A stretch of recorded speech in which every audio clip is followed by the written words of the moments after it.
What's up, DBOT here. I just wanted to make a quick video, mainly a beginner's guide for player versus enemy damage, what setup to use as far as guns and sigils and stats. We'll get into all that. Maybe some things to help you with your stamina. And this is going to be more for the new players starting out, but if some of the Undawn veterans find something that they can use in this, that's awesome too. And stick around for the end of the video because there'll be a special surprise at the end. Thanks. Let's talk stamina for a minute. So when you're running, you'll notice this green circle, and the energy starts going down and down. So for to upgrade that, you're going to go into your skills here and your passive, and this is your max energy, so keep that leveled up. Is very important.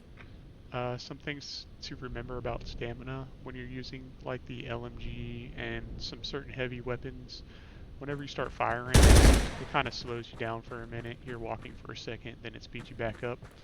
So a little trick to get away from that is I like to start firing, just roll out of it, and then you'll start running again. That'll keep you from slowing down, make you a little bit faster on the battleground, and definitely that helps a lot. So another thing to do in stamina to increase this, I like to build a bonfire. Craft you a bonfire. Go in your backpack. Place your bonfire.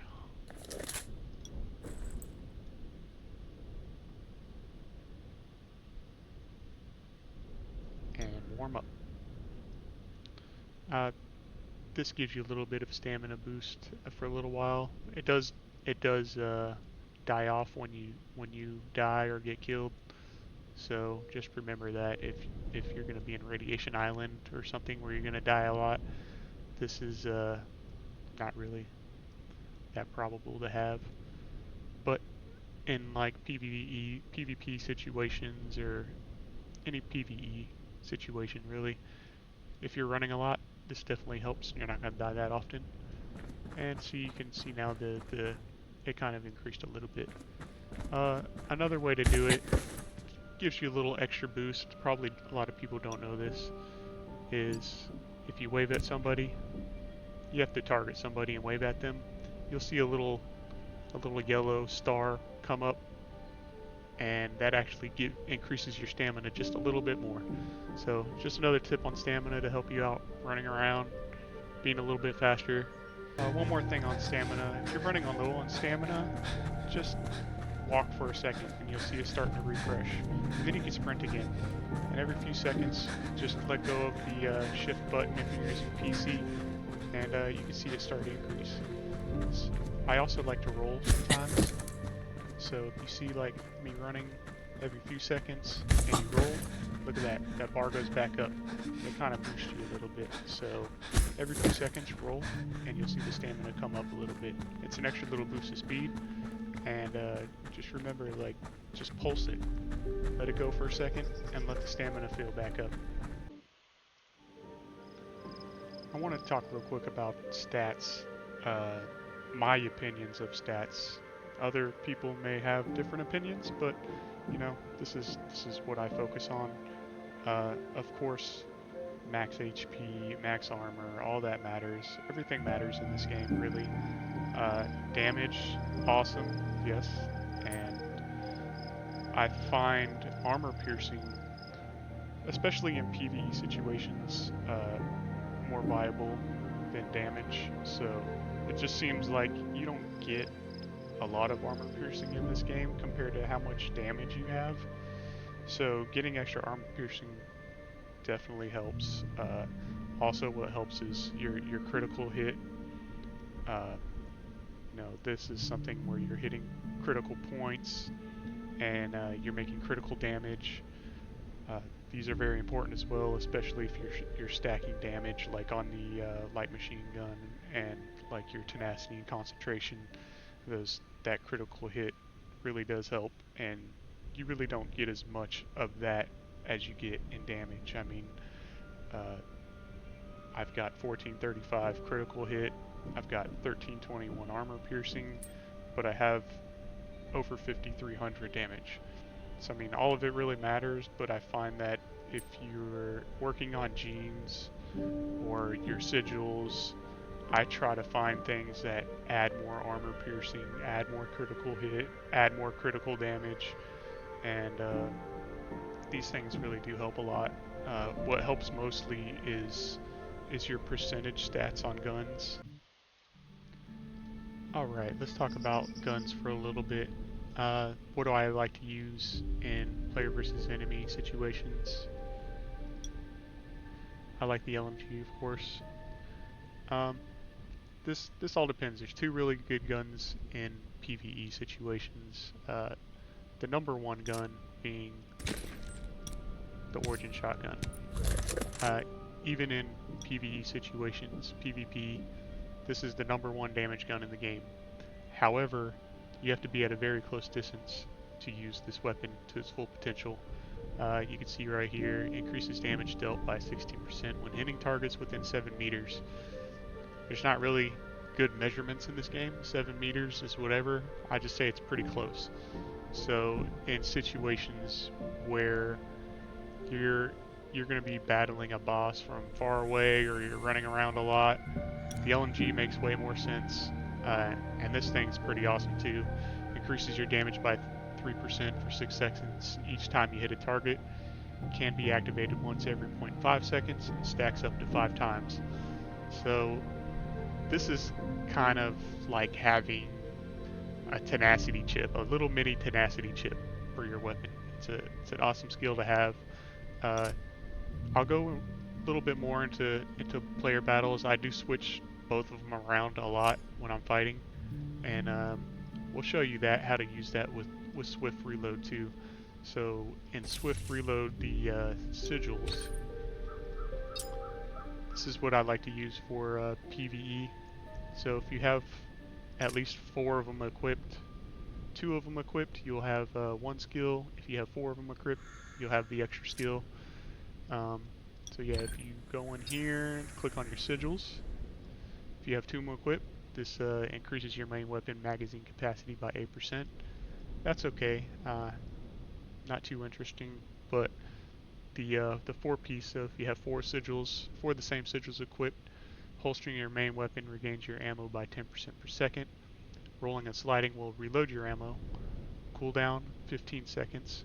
Also, the first 30% of bullets in the magazine increases damage by 30%.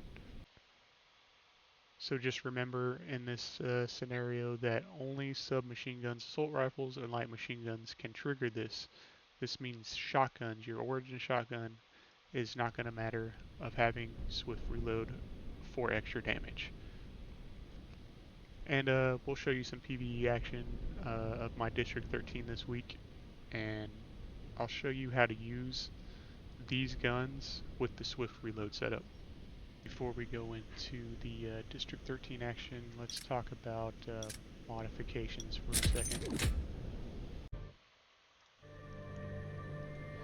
I personally like to roll my first stat as a percentage.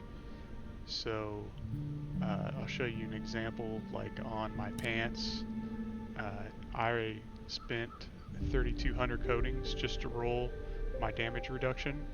This is on my new pants. They haven't come out yet, so I got 5% damage reduction on my new pants coming up. But they took me 3,400 coatings to get that first percentage, but I kept getting it because that's the first stat that I wanted on this piece of gear.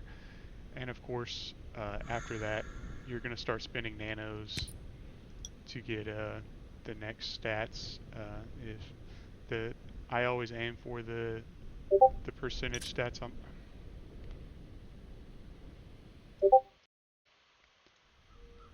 I always aim for the percentage stats for the first 2 if you can. Definitely helps out the most in here, and they also give you the most rating. If you get a second stat like armor piercing, you're free to play, and you don't have enough nanos to roll anymore, then definitely keep that second purple stat, whatever it is.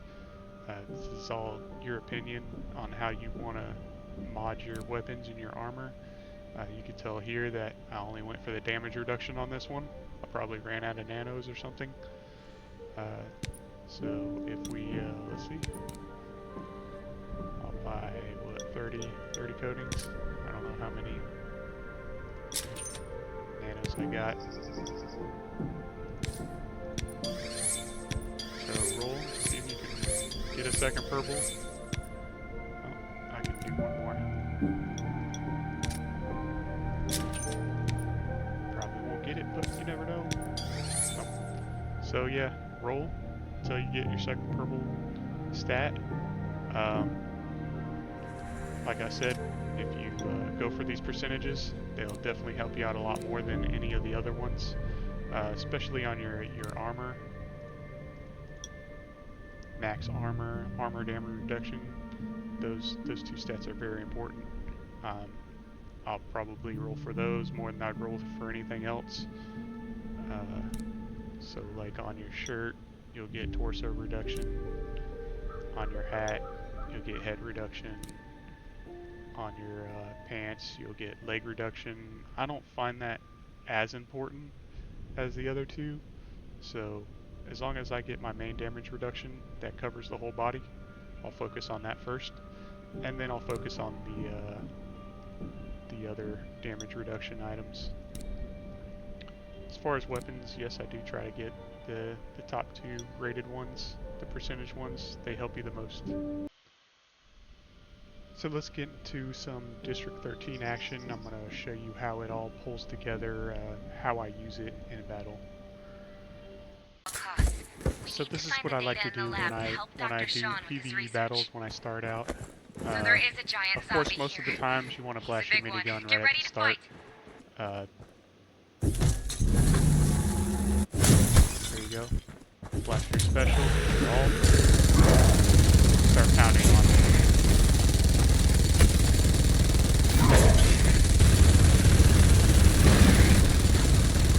Most situations you're going to want to do this. Some situations you're going to save your miniguns for certain places in the game. Alright, now I switched to my light machine gun. And once this magazine runs out, you're going to see me roll out of it right here to reload my magazine. Continue my damage.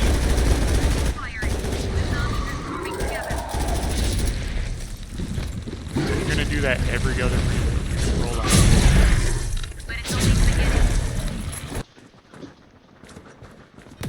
Now we're going to watch it one more time.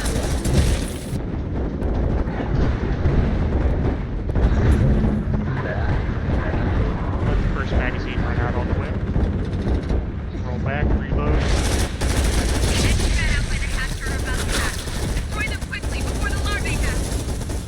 See me shooting at the A's because they give you more ammo in your weapon if you kill them. Always throw your grenades. Weakens your armor. And always use your turret to get more skill. Or focus points. You'll probably see me switch my shotgun here. Save on reload times. Get up, close your damage as well. Get the Ace again. More ammo. I don't think I got any, but I didn't kill it. Roll out, reload.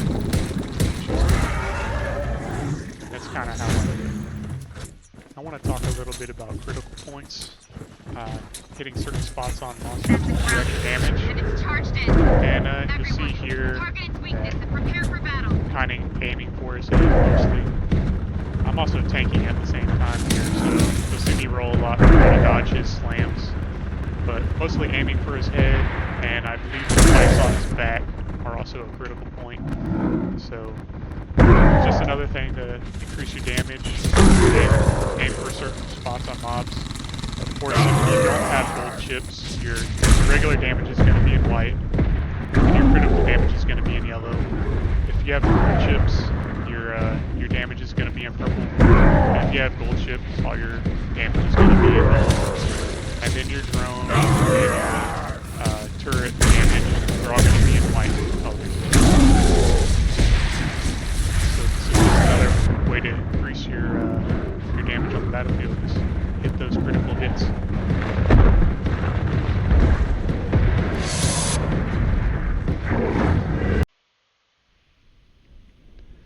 thanks everybody for watching this video. I said I had a special surprise at the end, so next week comes out season 14 of the pass, and if you like and subscribe to the channel, I'm going to give away the pass to a lucky winner. So like and subscribe, and in the comments put something like S14 or season 14. I'll keep track of them. I'll make it fair as possible for everybody to get a chance to win this. Maybe I'll even make a second prize, $25 RC card or something like that. So like and subscribe, add S14 to the comments. Season 14 pass coming up next week. Let's see.